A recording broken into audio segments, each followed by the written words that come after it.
In the summer of 1864, Union engineers detonated a massive mine beneath Petersburg, aiming to shatter a stubborn siege. The blast ripped through Civil War tunnels, producing chaos, fear, and brief glimmers of daylight amid smoke as trenches collapsed. Generals and soldiers wrote letters home, describing deafening thunder, sentries pinned to earth, and the brutal grind of pursuit after the breach.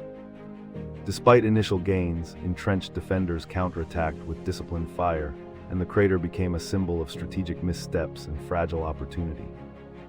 Ultimately, the attack failed to shorten the war, yet it taught commanders the price of miscalculated bravado and the weight of logistics.